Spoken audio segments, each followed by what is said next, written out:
And now, the survival show that once survived drilling into the refrigerant line of an HVAC system, Tim Allen style, and with our pinkies out, because we're classy like that. In this episode, we learn how to roll our own. Armada member and longtime friend of the show, Mark, sits us down at his workbench and gives us some schoolin on ammo reloading. Howdy, and welcome to In the Rabbit Hole's Urban Survival Podcast. This is episode number 173. I'm your host, Aaron, and you are in the rabbit hole, safe and sound.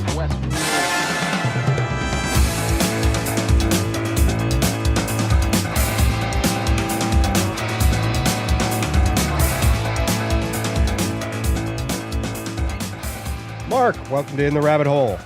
How are you getting on? Sir, it's fun to actually have you on because, we've hung out so much and you've been a member for a while. We've had drinks and shenanigans and swearing and, more swearing. But it's fun to finally have you on the show to talk about rolling our own bullets into cartridges today. Yes, you're catching me at an unusually sober time, actually. We're only one beer in. Yeah. and what could be more fun than guns and bullets and beer? I mean, that's a recipe for awesome right there. Yeah, I guess you could roll sex in there somewhere, but we have to limit it somehow. That's true. That would be a different after hours rabbit hole kind of show. But anyway, so I am going to plead complete and utter ignorance when it comes to reloading and making your own ammo. And not just for the sake of the listeners. I really don't know crap about it, other than there's powder, there's a casing, there's a primer sometimes, most of the time, and there's bullets, and the bullets go in the casing, and that is where my knowledge of reloading ends, other than that there's a press in there somewhere. So I guess, but before we dive into that, let's talk about what are the advantages? Why would somebody want to make their own and go through all that trouble rather than just going down to the store and buying a box of bullets? Why did you get into it? There were two primary reasons for me. First of all, when I started shooting, rather than be sensible about it, the first handgun I ever bought was a 45, and I like to shoot a whole bunch, and that gets kind of expensive compared to 9mm and things like that. I never even heard of a 22. I was like, oh God, give me that big ass bullet and let's go, right? Yeah.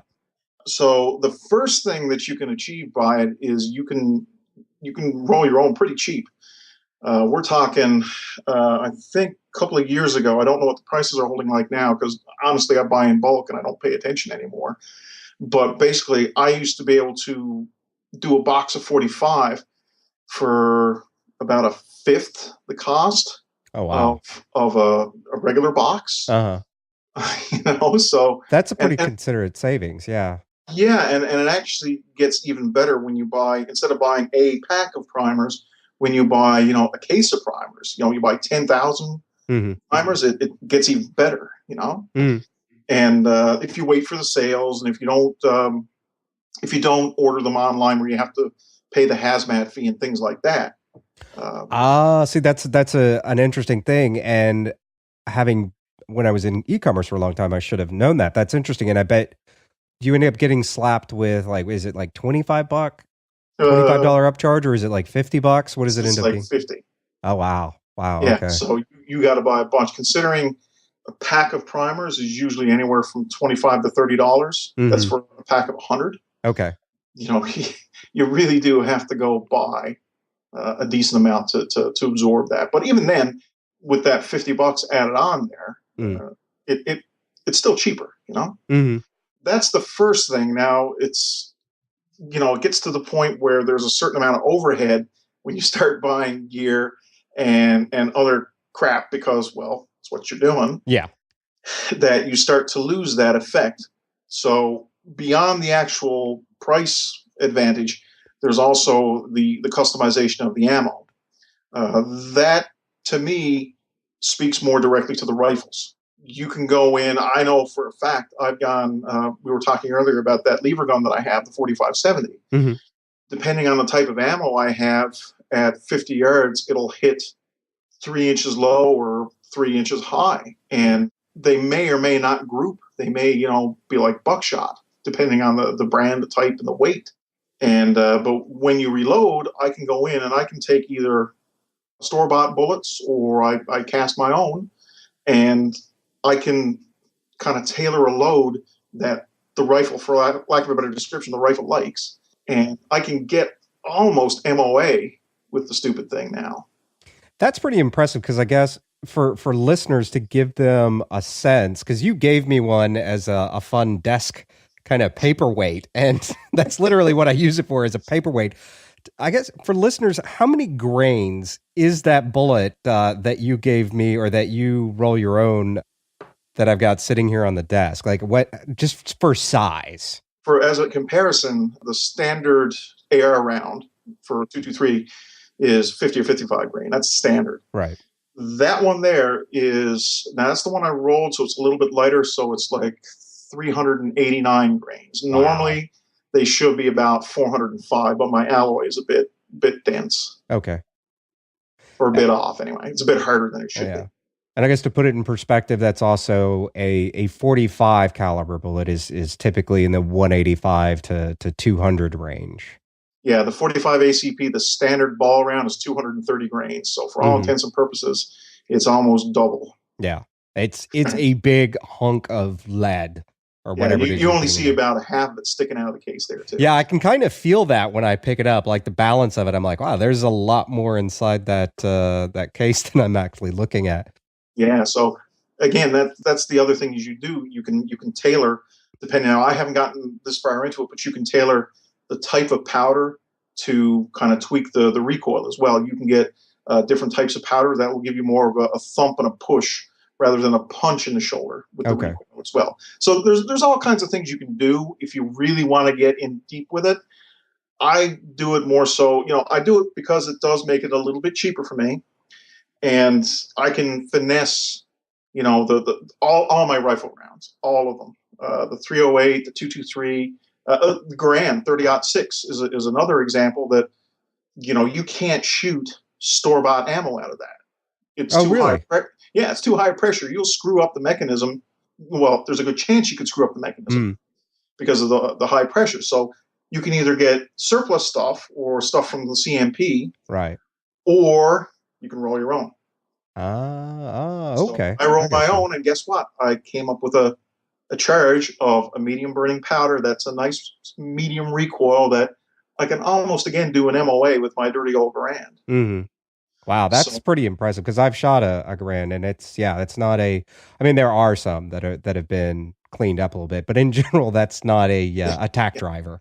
So there's that, and actually there's one other reason to do it, and this only came up last year, the year before, when we had the big panic buying of ammo and guns and stuff. Yeah. Did not affect my shooting schedule at all. Really? And I had heard that it had impacted primers, but I mean, this was hearsay, and since I don't reload, or I would like to get into it this summer while the show's on break. That's kind of one of my things, but so everything I knew about it was hearsay. I had heard that primers at some point had become really hard to find. Was that true, or was that just it was hard to get powders and primers, but honestly, you know what? If you don't have, enough to store enough ammo to keep you going for a few months, what's the point? Yeah. You can go in. I've got a progressive press here that if I decide one afternoon I'm going to roll out some, I think I'm trying to remember how many it was. It was about 400 rounds of 223 is a pound of powder. Took me all of an hour and a half, 2 hours, if that. Oh, wow, that's not bad. Yeah, it's not bad at all once it's up and set and running. Yeah. And guess what? I've got another few pounds of that similar powder back there. So, I mean, I could load up another 400 or 500 every time. And as long as it's one of these things, it's just like, it's being prepared. Yeah. Mark, let's take a quick break. Listeners, visit I2H.net today to become part of the I2H Roving Horde Armada. You'll be helping to keep this show safe and sound. This episode, like all episodes, is brought to you by listeners just like you. Visit I2H.net to find out about the cool benefits membership gets you. things such as an invitation to the secret ITRH Armada Facebook group so you can chat with myself and other preppers all day long about beans, bullets, band-aids, or whatever blows your skirt back. A free copy of the book Owning Your Survival, 9 Steps for Surviving, Survival, and Preparedness. Access to our famous Bob and Emergency Kits video class with special checklist downloads. It's on demand 24/7 whenever you want to watch it. And that's just a few. There's a whole lot more. Find out all about it at itrh.net. Do it today. Again, itrh.net. Help keep the show safe and sound. That helps keep you safe and sound. Now, back to Mark. And you brought up something which was interesting, and we've talked about it a lot at the meetups, which was that you're doing your own, and I'm going to jump around a lot in this episode, but you brought up that you're powder coating your bullets, and I thought that was really cool because I remember a long time ago there was a conversation that I think it was Jonathan and I, and Jason may or may not have been involved in the conversation, but it was, one of our more interesting and probably intoxicated doomsday conversations. And one of them was, yeah, that's all well and good, but how do you make bullets? Because copper jacketing is not a simple process, but powder coating is actually something. So I guess let's jump around a bit. Let's talk about powder coating for just a second and how, from a survivalist perspective, if the zombies march, like you could... If you learn to roll your own, you could. That at least solves that one problem of copper jacketing. Basically, what it comes down to once you cast the bullet, you have to. It's a rough cast. So let's say with 308, when you drop the bullet out of the casing or out of the mold, it may be a little bit bigger, maybe a little bit smaller. Okay. So you run it through a sizing die and you get it to the size you want. So now it's 308 in diameter. Now you have a choice. You have to set it up such that when you shoot it, it's not going to let up the barrel, basically. And by that, you're having gases and high heat push the bullet down the barrel, okay? At a certain temperature, those gases are going to start cutting into the lead of the bullet at the base of the bullet. Right? And it's going to basically start leaving deposits of lead all over the place in the barrel. And when the bullet comes out, it's going to be off weight. And it's just bad news. And it makes a mess. And it smokes. It burns and it smokes. So you have two choices here. You can do what they call a gas check, which is basically a little cap that you jam on the end of the bullet. And you can get kits for making them out of, I've seen guys do it with aluminum cans. It's a little bit silly, but it's just a punch. And it's a punch that makes a little cap with, so it's the diameter of the bullet, and it flares up on the sides a little bit. So you put it on the base of the bullet, and what some guys do, they run it through a sizing die, and that compresses it onto the rear of the bullet. Okay. So if you have a copper sheet or some decent aluminum, you can use that, and the gases will not cut through it. Okay. That's one way of doing it. However, that's more shit that you have to have in stock.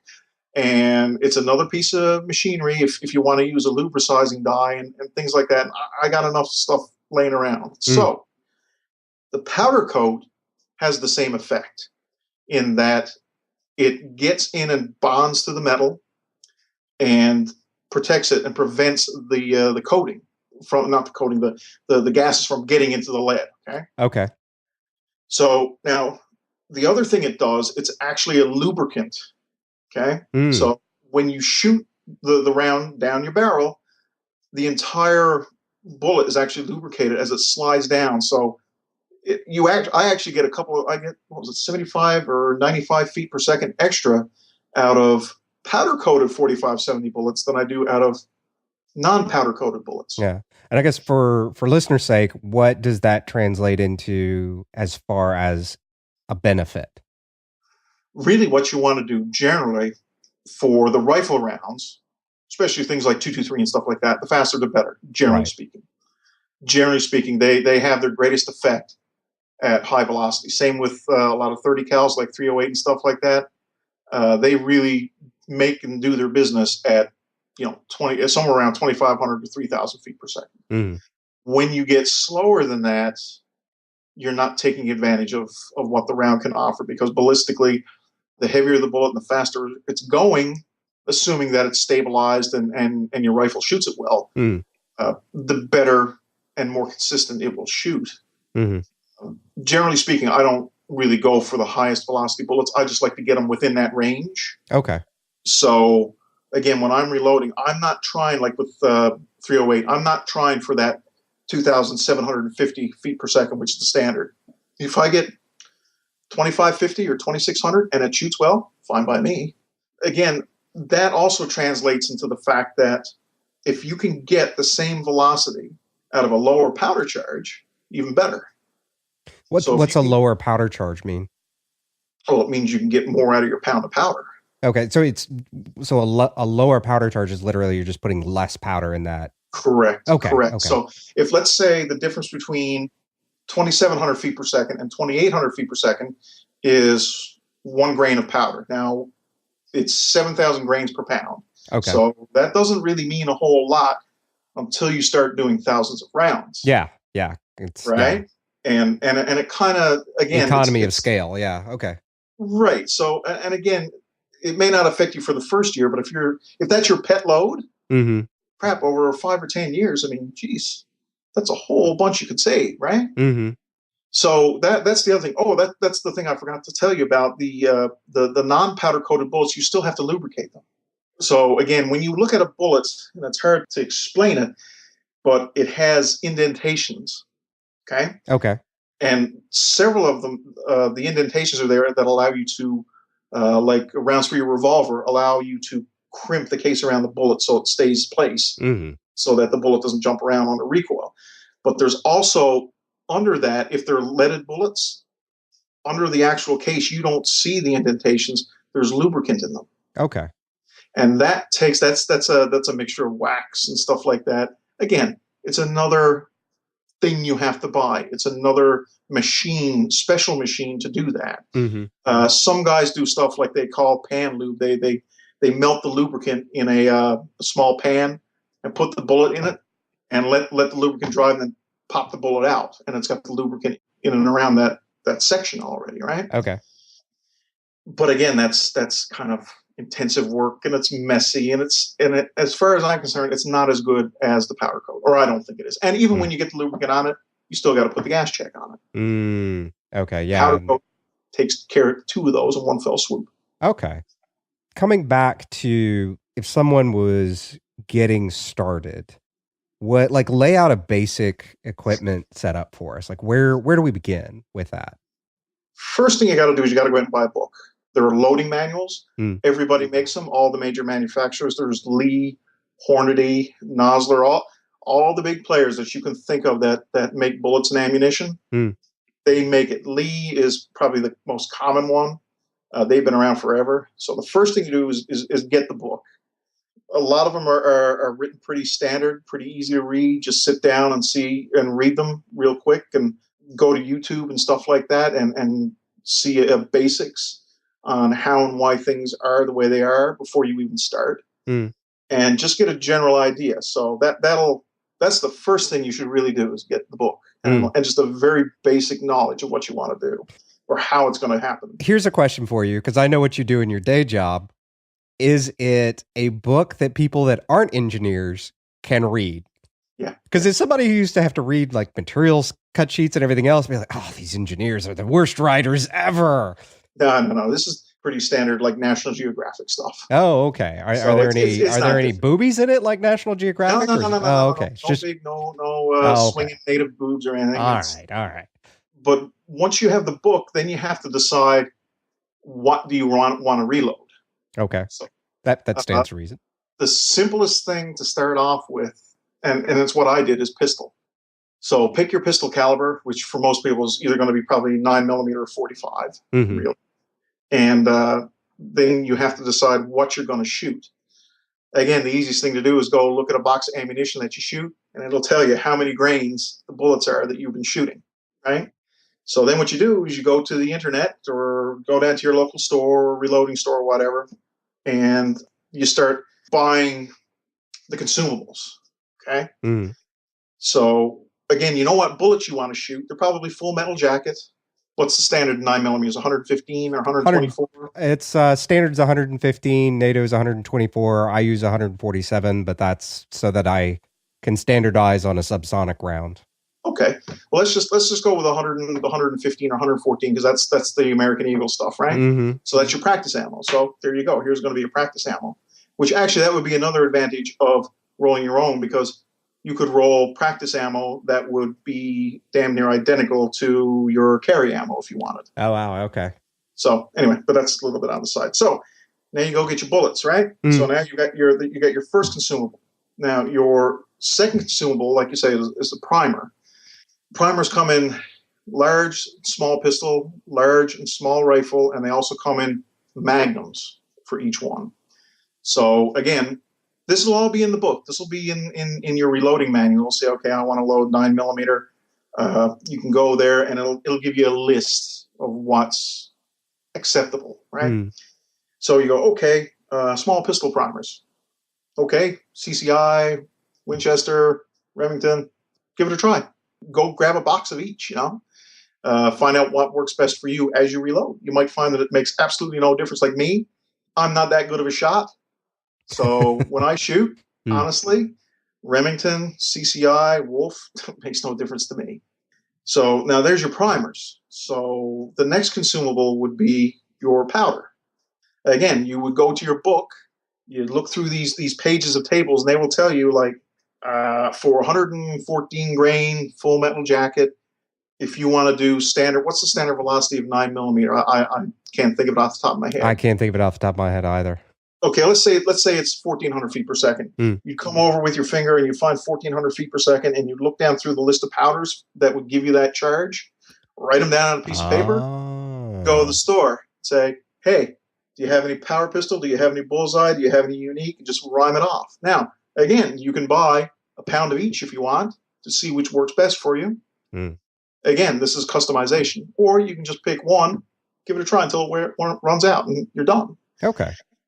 The last consumable is not really a consumable, is the actual casing. Okay. So if you're planning, like, you want to reload, pick up your brass. So when you shoot it, pick it up. Don't buy any of that cheap steel case shit either, because you can reload it, but you really don't want to. So don't let anybody tell you that you can, because you really shouldn't. There's all kinds of other issues with steel casing of you can start fires, and pretty much I've never seen an indoor range that allows it. Right. For real reasons that actually are a fire hazard. So right. I for a long time thought that was all horseshit, but I was recently found out differently. Anyway, sorry, go ahead. So there you go. That's your consumables, right? And you have your book, so you have all the crap that you need to actually make your rounds. And hopefully you've decided 2 months prior that you were going to go reloading. So whenever you go to the range, you always pick up your 100, 200 rounds of cases. Right? So you've got 400 or 500 cases sitting there. Brand for this stage of the game doesn't really matter as long as they're all brass case, as long as they're all 9mm Luger, as long as they're all standard primers, right? So once you have that, then you get into the actual equipment. Okay.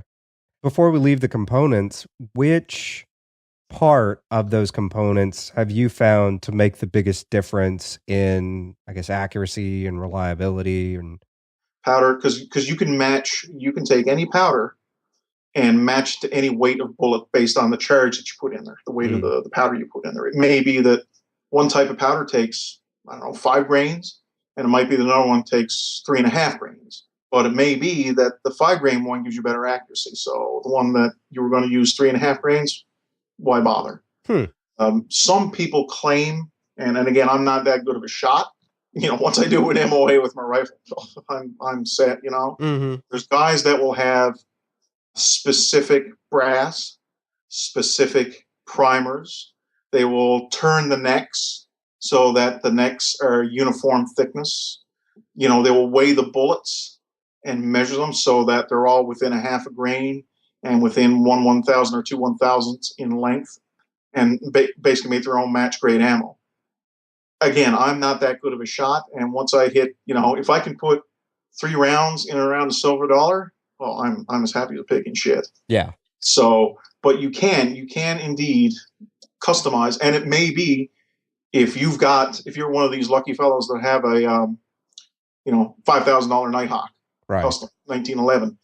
You may be able to customize the round to get better accuracy based on all of those items, based on the bullet type and weight, based on the powder charge and the primer, and maybe even the case. Wow. Okay. But again, that would be just for that gun. Right. And it's also, you're dealing with a situation where you have a very customized gun at a very high price. And at that point, why not? I mean, if that's really what you're going for is accuracy, then why not push the limits? So taking everything into account. Okay. Yeah. From my perspective, the powder charge and really the bullet type and weight, I have noticed that, like in my commander size 1911, it hates the 185 grain bullets. It friggin' hates them. But with the 230 grain, it doesn't matter if it's hollow point or full metal jacket. It shoots great. Okay. I have no idea why. Don't care why. Doesn't like 185 grains. So I'm never going to buy them. Yeah, that's all you need to know. Yeah. So you got your consumables, you got your book. Now, one of the most important, you hear me talking about all kinds of measures, right? So the two most important things that you can get regarding equipment is a good set of scales and a good set of, or calipers, sorry, not micrometers, calipers, okay, for measuring distances and lengths and diameters and stuff. We're talking with the powders, a lot of these pistol powders and stuff like that, they're measured, give or take, to 1/10 of a grain. That's not to say that you have to be perfectly, 3.8 grains, because normally a lot of the electronic scales are, plus or minus 0.1 grains. Okay. But you don't want anything to be sliding around all over the place. One day, depending on how warm and humid it is in your workshop, it may say an extra half a grain is present or less than half a grain. There's even discussions that the power systems, the lighting gives out RF signals and stuff that can screw up electronic scales. I'm not convinced, but it's that sort of thing. So you really do have to spend decent money on scales and decent money on calipers, because everything you do is going to be based on measures. So that's the two big things. And I even went so far as to get a set of test weights. So is there value in, because you were saying the digital scales can be off by 1/10. Is it worthwhile going with a triple beam scale or, one of the manual non-digital scales? No, the only reason I would do that is just, for lack of a better description, be able to do ammunition without power. Well, yeah, there's that would be the only reason for me. And I actually, if you look back on the shelf there, find a bunch of crap, but there is a manual scale back there. Although I have a digital scale, and I also have an automatic dispenser scale where you push buttons and you say, I want 5 grains, and it spits out 5 grains of powder. Oh, wow, that's cool. I guess how well does that do for you? It does okay. It gets me let's say if I want 5 grains of powder, normally what I'll do, I'll say, give me 4.5, and it'll spit out 4.5, and then I'll trickle the last half manually into a scale. So it's a second check. I particularly do that with rifle. Rifle is particularly picky. So that saves a whole heap of time right there. Okay. And you can get manual powder throwers as well. It just depends on how you want to do it, right? A lot of the progressive presses have automatic powder throwing mechanisms built in, or that once you get it set up for how much powder you're going to drop, does it every time, give or take, a certain percentage. So but yeah, scales and micrometers and anything that measures, because at the end of the day, you're making little miniature explosions. Yeah. And if you have too much powder in there, that shit's going to blow up in your chamber. If you have the bullet seated too deep, you're going to overpressure and it's going to blow up in your chamber. If you don't have enough shit in there to get it down your barrel, you're going to get a squib load. And the second time you pull the trigger, it's going to blow up your barrel as the second bullet hits the bullet that's sitting in the barrel. Yeah, that's not fun. So there's a good reason to spend good money on decent measurement equipment. Right. So that would be the first set of stuff you'd get. Now, once you have that, the next step is to get the press and the dies. There's several ways you can go with this. You can go with a single stage or a progressive press. And basically the only difference between those is a single stage is like when you put a bullet into a case, it's exactly as it says. You do it one stage at a time. You have the case, the charged case there with the powder and the primer, and that you put a bullet in there. You pull the lever, the die pushes the bullet in. You take that bullet, lay it aside, get another one, put it in, another case, another bullet, one time. Every time you pull that lever, you're seating a bullet. A progressive press is like a turntable, and it has stations. So you'll line up, an empty case without a primer. Pull the lever, it sizes the case. Pull the lever up, push back, it puts a primer in. Pull the lever down, it moves it to the next station, which drops the powder charge in it, right? Pull the lever again, it places the bullet. Pull the lever again, it crimps the case. But you're never touching it. The only thing you ever touched was the bullet, putting the bullet on the case. Meanwhile, while those rounds are being generated, so once the first case gets sized and primed, you can put another case in behind it.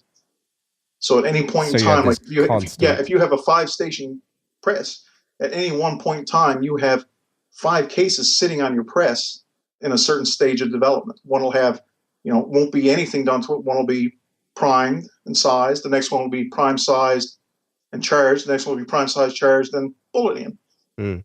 Like that. So that works faster once you get it set up, but you got to be careful, because if you're not paying attention and you don't have checks and balances there and you screw something up, you could, generate 200 rounds of ammunition that doesn't friggin' work. That would suck. Yeah. And I just recently did that, actually. I'm willing to fess up that I had those powder-coated bullets, and the chamber is so tight in one of my pistols that the extra diameter on the bullets, on those powder-coated bullets, it won't chamber. It works in 2 other pistols, but in that particular pistol, it will not, because the chamber's so tight. So if I had my wits about me, guess what I would have done? I would have had, actually, it's my own damn fault, because I do have a 45 ACP chamber checker up there. It's a little tube that you can drop the bullet or the loaded round in. And if it fits in there and can slide out simple, it'll work in any 45. Guess what? That doesn't fit in there. So again, you got to pay attention. And it's all about the weights and the measures. And I didn't friggin' measure it. And because I didn't measure it, I have, several hundred rounds that will not work in at least one of my pistols. So this is not something you'd want to do while being fully engaged in watching a television show or something. No. What I do, I have Pandora on in the background, and I'm cranking away at this stuff, right? Okay. Is there any advantage to the single stage? Like, can you make more precise bullets using single stage versus these progressive press, or really just the only reason to have a single stage versus a progressive press is cost? A little bit of both. If you go out and you buy, let's say, a Lee single stage, which is basically a beginner's press, you can probably get that for under $100, I would think. Okay. You go out and you buy, I don't know, the Hornady progressive press, they start at about $300, maybe $350. If you buy a Dillon progressive, they start at about $600 or $700, and that's with no options. And we all know we all like friggin' options. Well, yeah. Yeah. Oh, look, it goes beep. That's one reason is cost, but the other thing is also complexity. Like you say, a lot of us aren't engineers, and these are mechanical rigs, and you need to set up and kind of understand how it's doing what it's doing. And a lot of these things are measured, again, in thousands, right? Yeah. Friggin' measured those 45 bullets, and they're supposed to be 452, and they're 453.6 or something. Oh, wow. So it's like, just a hair off, and it's enough. It's enough just to screw up the church, right? So I'm like, oh. So anyway, you can get, and in fact, generally speaking, I would say, if you are looking to make accuracy rounds, single stage is probably the way to go. There's more control. There's less moving parts. Even on some of the more expensive presses like the Dillons and stuff, you can see the flex in the whole system as it's doing its thing. Oh, wow. Whereas if you have like I've got an RCBS single stage here. I mean, the thing weighs about friggin' 40 pounds. I could probably stand on the lever and bend the lever before the press actually flexed. That is another point. The other thing about having a single stage is that it gets you into a groove and it makes you pay attention. if you're only doing one thing at a time, it's hard to screw it up. It's like walking while you're chewing bubble gum and scratching your head and rubbing your tummy. At some point, you're gonna scratch your ass and pick your nose and trip up in a crack in the sidewalk. Whereas when you're focused, like let's say you're focused on powder charges, I have a little whiteboard, a little dry erase whiteboard that whenever I'm doing my charges, I put down all the information for the round. I'll put on the bullet type, size, weight, seating depth, charge, and I stick it up on the wall so I can be doing whatever. And if I have a brain fart, I can always glance over and see what I'm doing. But smart. If you're focused on doing powder charges, you can say, okay, 5 grains, 5 grains, 5 grains, and you do that for 100 rounds. Okay, then you shimmy over and you say, okay, I'm going to do my bullet now. You're pretty confident that you haven't put 5 grains in 2 rounds. Right? You haven't double charged or anything. And you can always look down and say, look about the same depth, in capacity of the case. Then you can start doing one bullet at a time. You can say, okay, I want it to be, 2.25 inches, 2.25 inches, 2.25 inches. And once you do the first, 4 or 5 and you get the depth right, then you do 10 or 15, check one. 10 or 15, check one to make sure it's holding. Generally speaking, most people do start with a single stage just because it focuses you on the task. I gotcha. That makes sense. Right. And after you've done, let's face it, after you've loaded, several thousand rounds of 45 with your pet load, you know what it looks, smells, feels, and shoots like. So if you decide to go progressive on it, you can always, do a test load up of 50 or 100 rounds, bring them out, shoot them, and make sure they're the same. And you can even when I started, I would randomly pull a round out, measure it, pull it apart, double check the charge, just randomly. So that's kind of why you would go with the single stage.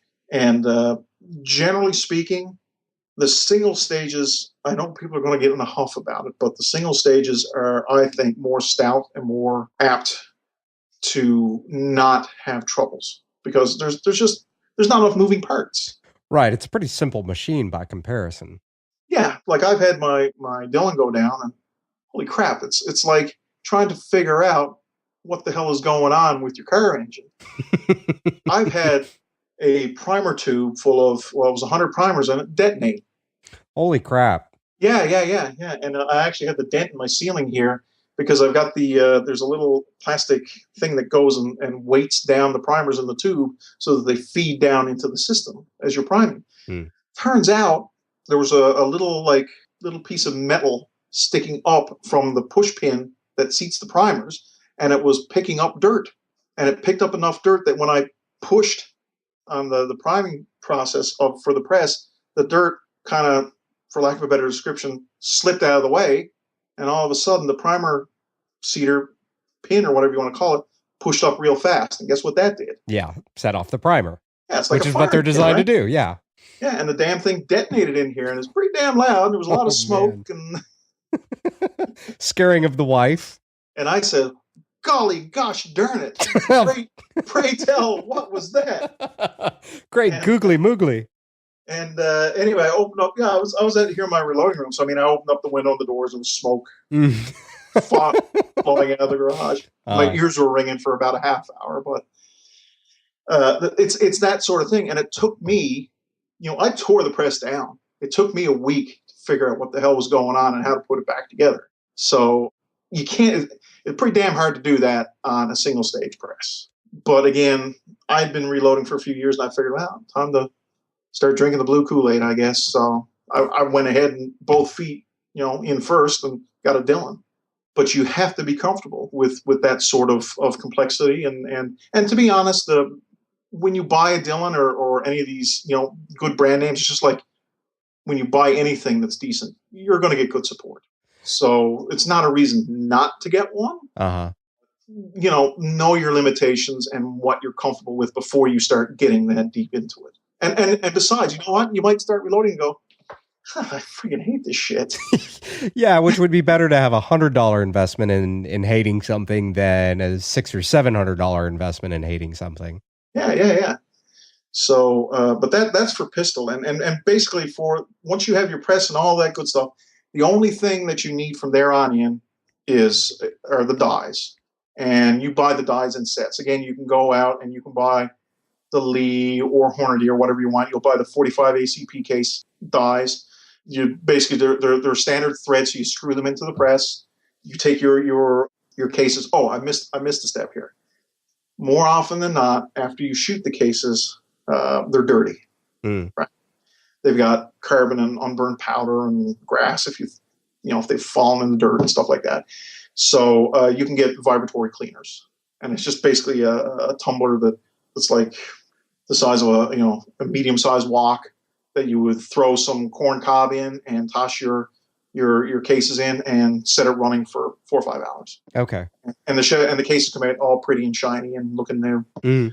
At which point, then you bring it over to your press and start working on it. But the first step, generally speaking, when you have these sets of dies, the first step is you resize and deprime, because when you shoot the gun, the round, the brass is soft and malleable. It actually expands to the chamber, and it springs back a little bit, but not all the way. So if you were to take that casing out, it probably wouldn't go back in your chamber again because it's expanded out. The only reason it came out is because, like with a Glock or anything, the extractor hooks onto the rear end of that case in recoil and yanks it. Yanks it the hell out of there, right? But there's no way, like if you were to pick up one of those cases, even if they're in perfect shape, and try to push it back in, it's not going to go back in. So you take it, you resize it, and it pokes the primer out, right?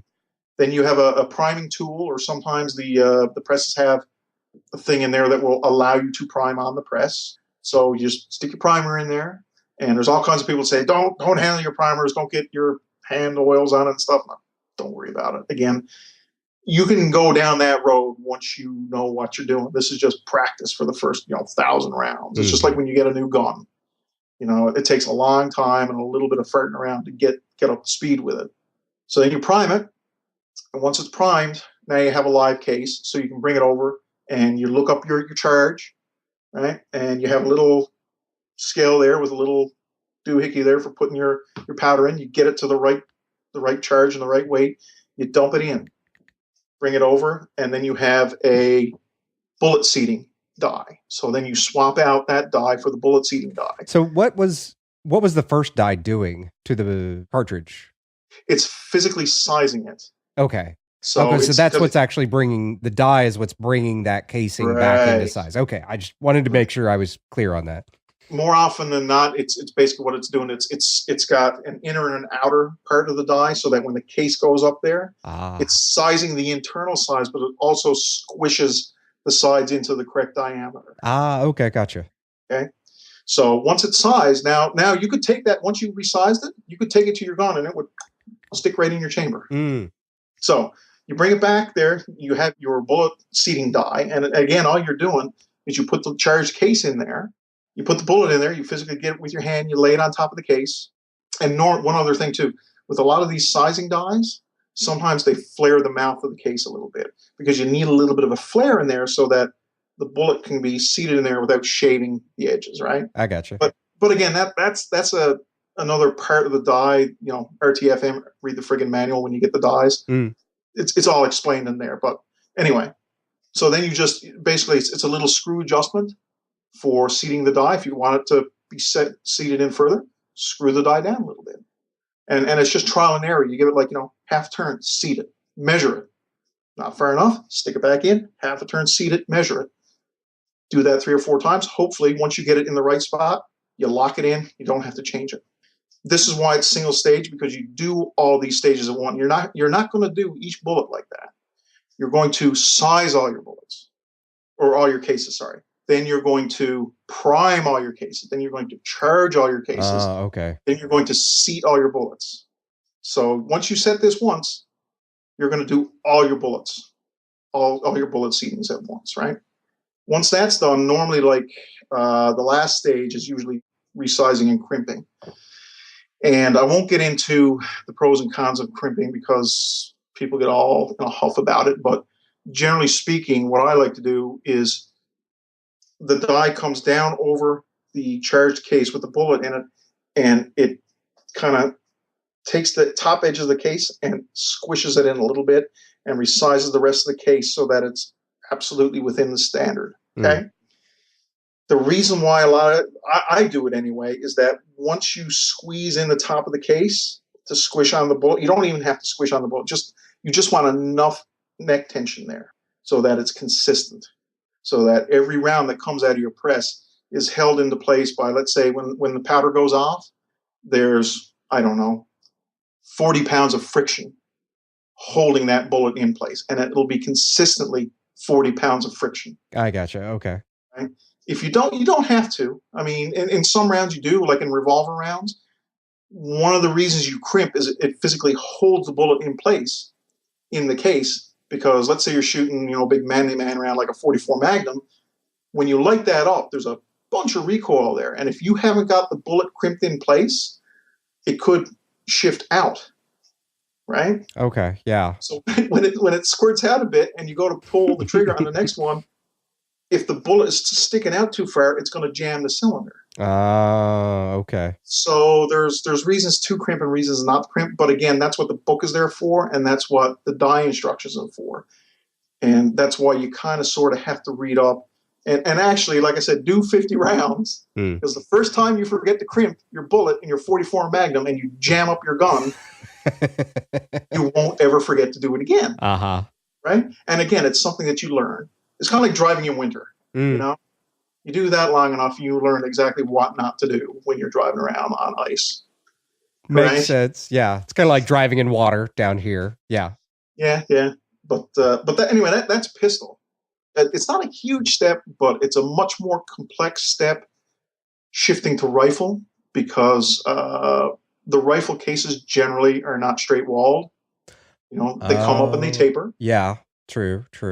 They're normally significantly higher pressures, like 308 is 60,000, 62,000 psi or something, whereas like 45 is 48 or 44,000 psi. Okay, yeah, that's a pretty big difference. Yeah, and you're talking significantly higher velocities and things like that. Basically, you have to go through the whole process again, where you clean the brass, you bring it out, and you resize it and reprime it. But when you resize it, because you're resizing the shoulder of the case, right? So the part where it angles up and tapers in, you're bumping that shoulder back a little bit. Because remember, when you shot it off from your gun, all that stuff expanded, right? So, and actually in rifles, it's more forgiving in that more often than not, the ammo that you shot in your gun, there's a good chance you wouldn't have to resize it to put it back in the chamber of your rifle. Oh, interesting. Okay. Yeah, because it's such a high pressure that it fire forms it to your chamber, and that's it. That is the one thing I did, or one of the few things I did know about reloading, is that a lot of the precision shooters like to reuse their brass because then it is formed to their barrel. Yeah. Okay. Yeah. So, but again, more often than not with me, I'm not that good of a shot. I'm not a precision shot. So I always resize. The thing about, like I said, with the rifle is that the case is kind of picky, and it needs to be done in a certain manner that it actually requires a lubricant to do it. So you have to put a lubricant on the case before you stick it in the press. Otherwise, it'll get jammed. Ask me how I know this. How do you know this, Mark? Because I did that same damn thing. Where I didn't read the instructions, and I had my brand new Hornady dies, and I was just cranking them out, and came along, and I must have missed the case for some reason, or didn't do it. I don't even remember how or why, but I stuck it in that die, and it was still there a year ago. I finally figured out how to get it out using like screw mechanics. But I actually went out and bought another die set because I couldn't get the damn thing out. Oh, wow. That would be aggravating. Yeah, and it's not like this is something you can just go down to the local corner store and pick up, like a loaf of bread or something. You have to get it from special stores or order it online. But anyway, once you have that done, then you have to wipe the lubricant off, because now you're going to be handling it and doing other things with it. The other important part with rifle brass, again, because you're dealing with high pressures and high velocities, it actually stretches. And when you resize it, when you bump the shoulder back and you form the neck, you're actually stretching the neck a little bit as well. So lo and behold, Okay. your case is now several thousandths longer than it was, which again, you might say, well, it's just a couple of thousandths. It matters. Yeah. There's a SAMI spec that says, you have to trim the case after it gets a certain length. Otherwise, it's out of spec. And it is the one thing in the world that I would rather eat bugs than do, and that is trim brass. I friggin' hate it. Now, I went out and after, 5 or 6 years of doing it manually, I actually went out and bought a trimmer from a guy named Giraud, and he's actually here in the Houston area. And it's a high-speed system that basically it sets up so you put the case in there, and the inside of the machine is tapered just like your rifle chamber, because a rifle is actually head spaced on that shoulder of that case, not on the back of the case, right? And that's how it trims it. Not only does it trim it, but it also there's a second and third step when you trim it. It's called chamfering and deburr, because when you trim the case, it's kind of a ragged ass edge, right? Yeah. So you have to deburr the outside of it, so it's a nice smooth edge on the outside, and then you have to chamfer the inside of the case so that the bullet glides in there when you're seating it and can crimp cleanly. I can see where this starts to be a lot more work to make rifle rounds. Yeah, again, the Giraud trimmer, thank God the guy invented it, because I can sit down and I can do hundreds of size cases in 20 minutes, 30 minutes. Oh, wow. Hundreds. So the inventor is actually here in town? Yeah. Oh, okay, cool. I didn't know He does all kinds of crap. He's got an automatic annealing machine for brass, and he's got like spotting scope stands, and this rig, man, this is the best thing since sliced bread if you're a reloader, because it saves so much time, and it's one of the things that a lot of us do detest doing. So, but anyway, once you've got it, sized and trimmed and all set up, it's the same process again as you do with the pistol bullets. It's just that you had all that work prior to getting to this point. Oh, holy crap. We've just now gotten to the point where okay. Yeah, so now that's we a can lot put the of charge in there. Now we can load the bullet. Now we can crimp it, right? And again, once you've done that, once you get your first round done, take it out there and you can get a case gauge. You drop that round in the case gauge. And if it fits in the case gauge, and when you turn the case gauge upside down, it slides out real easy, your round works. It should work in any chamber. I gotcha. Sometimes what I do as well, depending on the round, I will make a dummy round, like the one you've got. It doesn't have any primers or anything in it, but it's a standard round, and you can use it as a snap cap. You can do it or whatever, but I know that particular round there that I gave you, even though it's a dummy round, you can load it in my lever gun. So I'm comfortable working with that setup for that round. I gotcha. So is it a totally different press that you're having to use to do the rifle rounds versus pistol rounds? Would you have to have like two totally separate setups? No. It's all the dies are like for single stage presses. I can't remember the threading, but they're all standard threads. So when you screw it into the press, they all screw in the same way. In fact, most of the dies have markings on the outside telling you what they are. Because if you were to line them all up in a row, they're like, babies in a hospital. Which one is mine? Yeah. So it's that sort of thing that, some things, because if you're having a resizing die for 30-06 versus a resizing die for 45 ACP, well, the 30-06 is like 5 times as long. So it's kind of obvious. But generally speaking, you can use all the same stuff. Your scales are good for, any kind of pistol, any kind of rifle. Well, I take that back. If you're reloading 50 BMG, you might need, a heftier set of scales. Yeah. And they actually do make a separate press for 50 BMG because it's so big and so tall. Oh, that's hysterical. Yeah. So that's the short stick, how you basically make the ammo. But I mean, the process of how do you come up with the load for your rifle or your pistol is just look at all the variables. Playing around with all the different variables, tweaking and and like I have a chronometer, so I can measure the velocities of the rounds as they go down range. Things like that, and I have spreadsheets set up for figuring out optimal charges and how how certain rounds and charges shoot. And actually, that's another very, very important thing here is bookkeeping.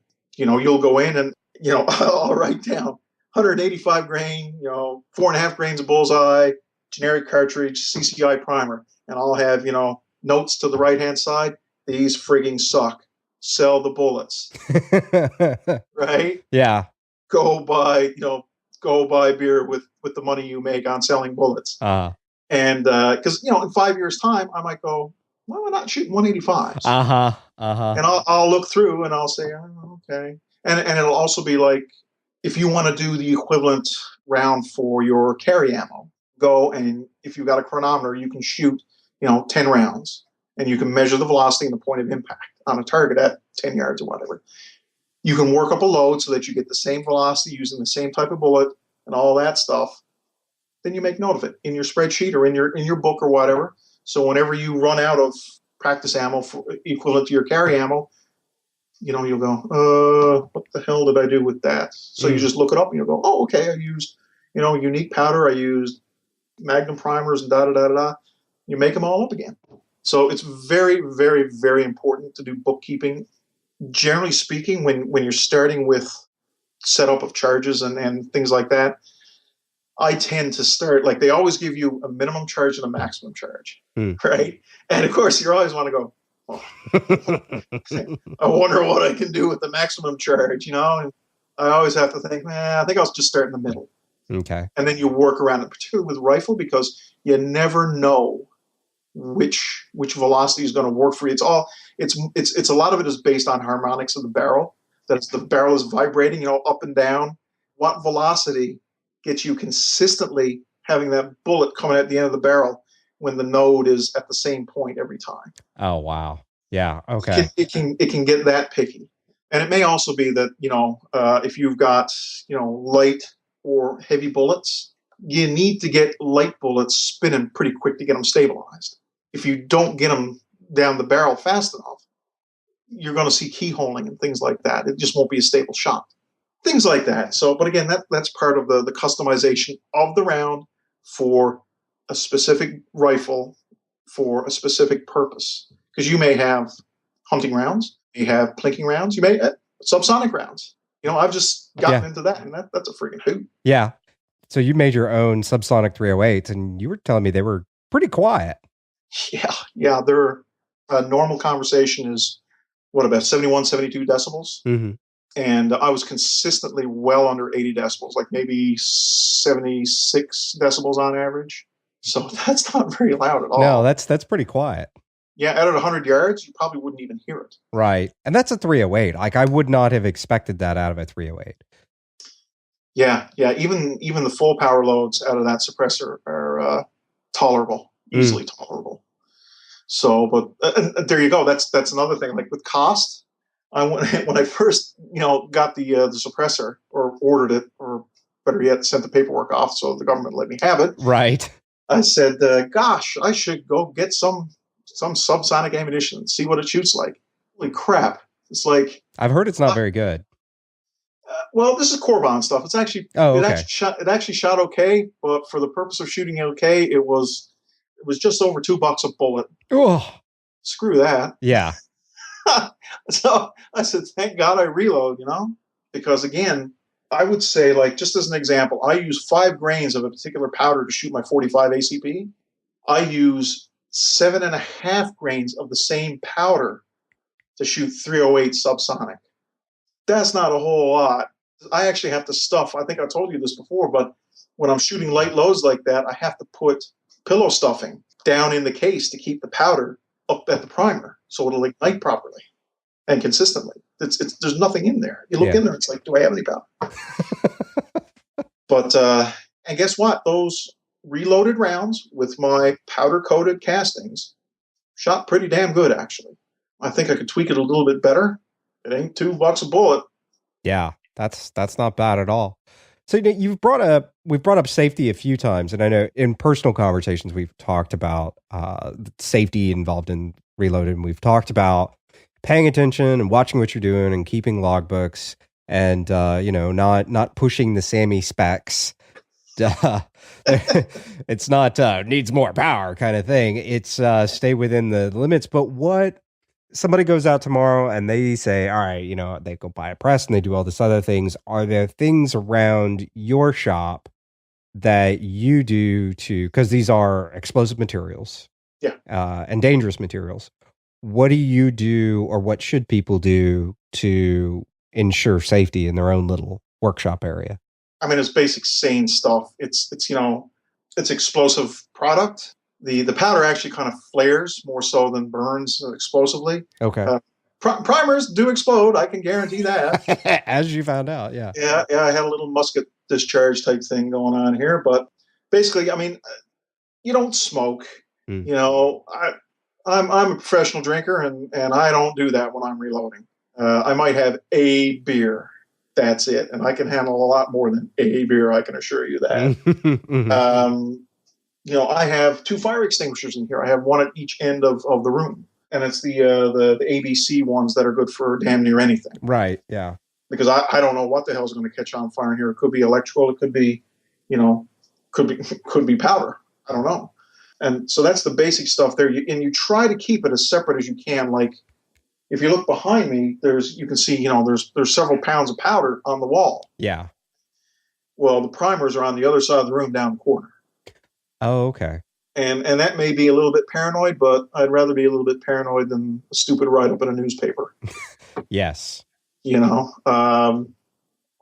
that. And obviously, whenever you're dealing with any kind of hazmat material, eye protection, that ain't rocket science. I also like to wear the mechanics gloves. Basically, I mean, you are, depending on the type of round you're diddling around with, you could be handling a fair amount of lead and nasty stuff like that. And a lot of it, like if you feel that powder coated bullet, it's pretty slippery actually, and it helps to get a good grip on it. Also, if there's any kind of ignition or anything like that, this gives me that extra half second. If flame flies across my hand, that I can always strip this off. Pretty basic stuff. I would definitely, at the very, very least, eye protection. So, it's just like shooting. I mean, I don't see any purpose of wearing hearing protection in here. If something goes off, it's, I don't know if I want to be around. I've been around when primers went off, and that was bad enough. But again, I don't think that's really an issue. But basic hazmat safety procedures. Again, it's not rocket science. And you try, I don't have any gasoline in here. I've got a small canister of propane down there because I refill my air gun using propane. But that's one small green canister. The rest of it's out of the room. Is there a point at which someone is supposed to get a blast cabinet, or we should probably define a blast cabinet for listeners that are totally unfamiliar with this stuff? Yeah, it's basically a metal cabinet that if you have a fire or something, or it gets hot enough that the powder and such can combust, it contains the explosion or directs the explosion as well. I would have to look up the regulations. I don't think I ever approached that amount. It's there's actually regulations around it? Yeah. But, and again, I haven't looked it up because I am not producing this stuff in bulk. I might have at any point in time at most 10, 12 pounds of powder, and it's separated. I've got some of it on a shelf right there, and I got some more on the shelf over on the other corner of the room. It's not like it's within the idea of all of it going off at once. It just can't happen. It physically cannot happen. It's in separate parts of the room. Okay. And to be honest, it's a detached garage. The thing freaking blew up. I'd lose my truck and my lawnmower and all my pretty reloading shit, but the house would probably be fine, So, which was actually another reason why I built the reloading room out here in my detached garage. Oh, smart. Okay. Yeah. Oh, one other thing too regarding hazmat. Again, you're dealing with a lot of lead and sulfides and stuff like that in particulate form, particularly when you use the vibratory cleaner. So after the cleaner is done, you open up the top of it and you have to pour out all the corn cob and all that with all the brass in it. You're basically get a big poof of dust. So I put a mask on. I also have like a range hood there in my reloading room that I switch on, sucks the air outside and things like that. I would think if you did it outside, it'd be fine. So do you just use like a regular oven range, like a cheap oven range hood, or do you have like the full chemical HEPA? Yeah, cheap oven range. Okay. Yeah, because those So HEPA hoods, I had to, when I worked for yeah, a power company, it's really long, weird story, but they had a printing press on the 27th floor, or was it the 28th? I can't remember. Doesn't matter, but we had to buy one of those giant ones, and those things are freaking expensive. yeah, So yeah. that's why I was like, are you using like the full on HEPA one or? No, because what I do normally is I've got a basically I set up crossflow. I open a window that's on the right hand side of this blower, Hmm. right? I crack it and I turn on the blower, so I'm getting crossflow of air. Okay. Then when I dump stuff out, and even when I'm reloading, when I'm actually casting bullets, Hmm. I'll do the same thing. So I have crossflow of air going through. Most people say, "Oh, you want to be doing it outside. You don't want to be indoors because all the fumes," which is a bit of bullshit because lead doesn't go gaseous until it's like over 1,000 degrees Fahrenheit. Oh, And interesting. Okay. yeah, and I never approach that. I go like 650, 700 Fahrenheit. Yeah, you're just trying to get it soft and liquid. You're not trying Yeah, to yeah, vaporize yeah, stuff. Yeah. yeah. There's that nice fine area of temperature that different types of bullets pour at, but I never ever even get close to like 900. So I mean, the chances of me ever having that, but I mean, I do it anyway because it exhausts the heat, and just in case when I flux the lead to get all the impurities out of it, it does have smoke and stuff, so that spits it all outside. But again, it's just kind of common sense. You wouldn't sit here and have smoke billowing all over the place and go, Yeah. that's going to stink tonight. Yeah. You might do it once, but that's the only time you'll do it. You'll figure it out. I keep harping on it. It's not rocket science. It just takes a little bit of practice. There's a lot of decent YouTube videos out there on reloading pistol, reloading rifle, things like that. The one thing I would recommend, you can go to, there's several reloading places online, like castbullets.com and stuff like that. Fantastic forums. They have a lot of go-bys and reference materials there. Lots of links to videos and stuff. If it's something you can't figure out, you can always pose a question. Most of those guys are pretty nice. They're kind of like the ham radio guys. Oh, okay. They're always willing to help and stuff like that. It's not like the gun forums. When you go into a gun forum, everybody's kind of douchey because your AR sucks. Well, my FAL kicks ass. And, Yeah. that Streamlight is crap. You should be using this. And it's not like that. Everything is in the reloading world is recipe based. That even if you've got a cheap, shitty little press, more than likely you can make a decent round. And actually, Aaron, I didn't even get into that. There's manual presses that you can actually load ammo like on a block of wood. How do you mean?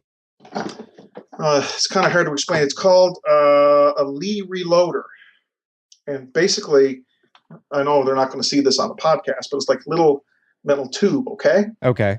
And this here, you would take this and a hammer. Mm. You stick the case up there, and you'd hammer on the top of this to resize it, right? Oh, wow. Okay. Then you use this, see this little pin on that? Mm-hmm. Stick that down through the top of the case, give it a whack, knock the primer out. Then you pull it out, and you flip it around. You have another little mechanism for priming.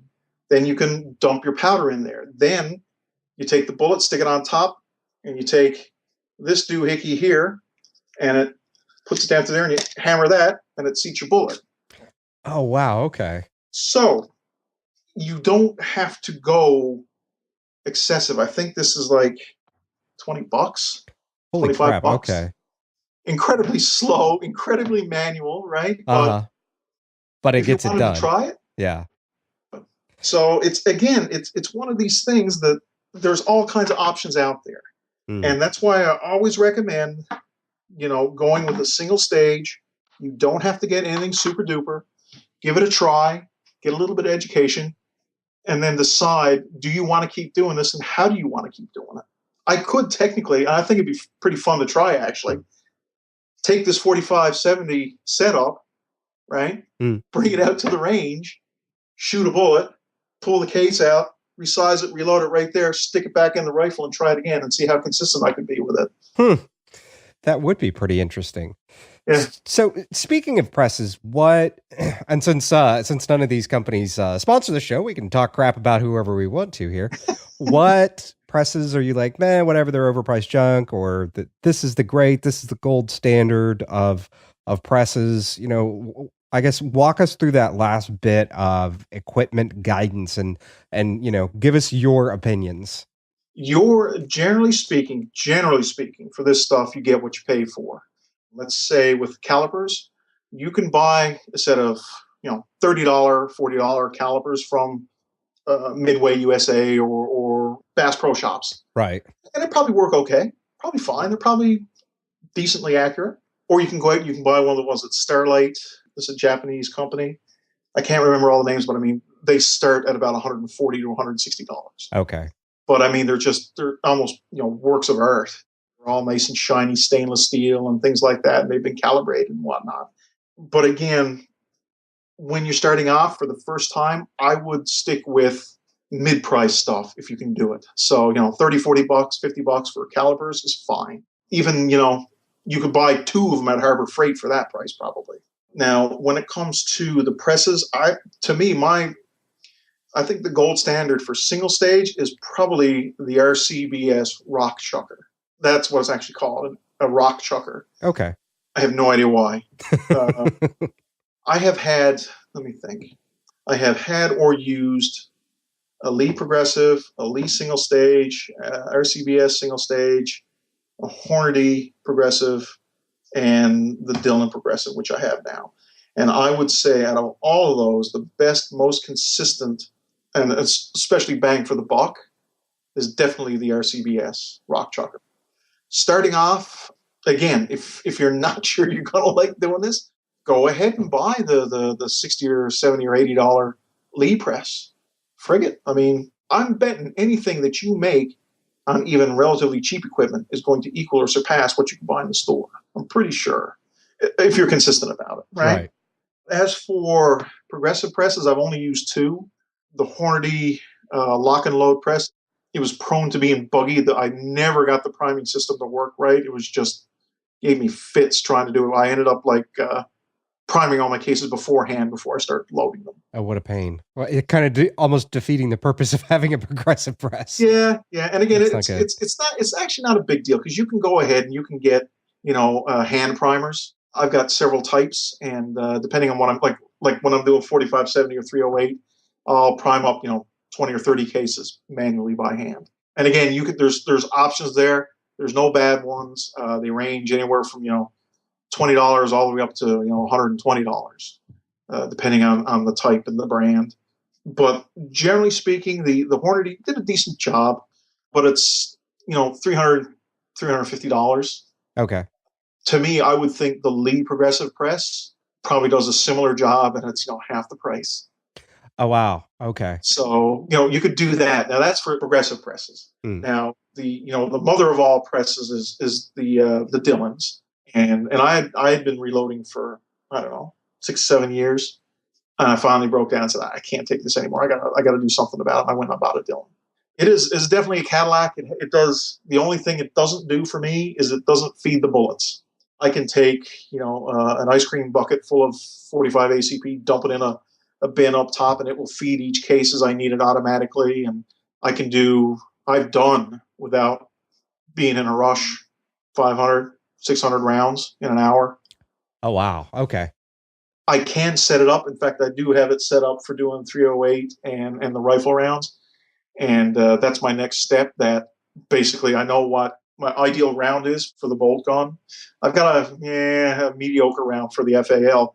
What I might do is set up a progressive loading and load up, say, 50 rounds progressively for each one and see how they work.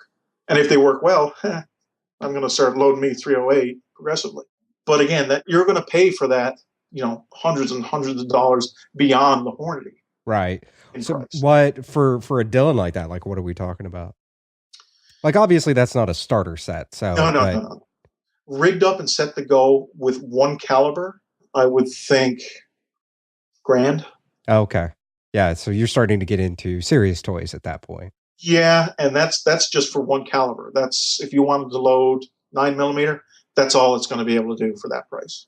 Then you would have to get conversion kits to be able to do 45 or any other caliber you wanted. And in fact, it even gets to the point where the conversion kits you have to change out 1, 2, 3, 4, 5, 6, 7, 8, 8 parts to go from pistol to rifle. Okay. Now, once you get it set up, you get it rigged up, and you get your charges set and your bullet depth set, you just rock it out. Like I said, I did almost a full can of 223 in about 3 hours, start to finish. It ain't difficult. And actually, that's a good point. You know what? I've been doing 223. I found a decent charge for my AR, and I set it up on the press progressively, and just got bought some cheap bulk Hornady bullets, and loaded up an ammo can worth of ammo in an afternoon. It was like almost 2 pounds of powder. Wow. So, but I guess it's 1,000, 1,200 rounds. I guess you can fit in an ammo can. With regards to the press, also the one wild card between all the presses is the dies. Just like ammunition, you can get match grade stuff, or you can get generic stuff. You can get, don't have one here in front of me, but you can get like bullet seaters that have a micrometer on it, so that you can adjust the seating depth of your bullet by the thousandth. Okay. And it will hold that measure as well. Whereas if you buy, the $30 Lee die set, you're changing the bullet depth with, a screwdriver and a wrench by an eighth of a turn every time. So, you kind of get what you pay for. But again, do you really need to control your bullet depth by thousandths? Yeah, that's a good point. Yeah. If you're trying to make match grade stuff, it makes sense. But if you're just plinking or even everyday screwing around rounds, then yeah, I guess it wouldn't be that necessary. Yeah, I can guarantee, like someone like Ron Vandenberg and stuff, his rifles and his clients that shoot those rifles, I can guarantee that they all, if they reload, they've got some nice reloading gear, dude. And they will turn, the thickness of the rifle cases. They will turn those so that they have uniform thickness around the whole neck of the case to the full depth where the bullet's going to be connected to the case. They will go in, they will trim identically to a thousandths every time, and they will probably fire form their cases, and they will always use Lapua cases or Nosler cases or whatever. They will have specific bullets, specific charges. In fact, they will probably have bullets that are individually weighed. They will have powder out of the same batch, stuff like that. So when you start getting into the 22 competitions, there's guys that, and I'm sure it's the rest of the way in the other competitions, that they're buying by the lot, and they know their lot number, and they know they're like, no, I want this lot because this is what's shooting right. Same holding it at 50 yards out of my rifle. So yeah, I get that. That's cool. Yeah, so, and again, this all leads back to what do you want to accomplish and what do you expect to accomplish. I'm not shooting F-class 1,000 yards. Right? Yeah. I'm shooting friggin' Bayman class 300 yards. I think I can see it. Hey, watch this. Hold my beer. Watch this. Yeah. But it is nice, and at the end of the day, there's this huge satisfaction component as well, where I made this type thing, and it's just fucking cool, man. These cases are all bright and shiny, and look at that big old red belly button of a bullet that's in that case that I gave you, right? Yeah. It just looks friggin' cool, and to say that what, I made this, I can shoot this, and I can get almost a minute of angle out of this friggin' lever gun. Man, Mark, that is awesome, and I think that's a great place to leave off. You really drove home the point really well there. Man, I appreciate having you on. I enjoy hanging out with you in person, but it's also just fun to have you on the show. And I really appreciate all the hour and a half here of information you've given us. So, dude, it's been awesome. Thank you so much. Yeah, well, like I said, if you ever want to learn how to do it a little bit better, you're always welcome to come out to west of the Brazos here and do some learning. Awesome. I'm going to take you up on that. Thank you, Mark. All right. Now, that's not all, kids. Mark is such a madman. He put together some pretty amazing show notes for all of y'all and a spreadsheet for doing ammo reloading and keeping track of all your stuff. You can get it and comment on this episode, as always, at intherabbithole.com/E173. And of course, this episode, like all episodes, is brought to you by listeners just like you. Visit itrh.net to find out more about the cool benefits Membership gets you things such as an invitation to the secret ITRH Armada Facebook group so you can chat with myself, people like Mark, and other preppers all day long. A free copy of the book Owning Your Survival, 9 Steps for Surviving Survival and Preparedness. Access to our famous Bob Emergency Kits on-demand class with special bonus downloads and checklists. And every episode ever made by ITRH, including one that was never aired publicly. That's just a few. There's a whole lot more. Find out all about it by visiting itrh.net. Do it today. Again, itrh.net. Help keep this show safe and sound. That helps keep you safe and sound. And with that, we wrap up episode number 173 from the Lone Star State. Till next time, stay safe and sound.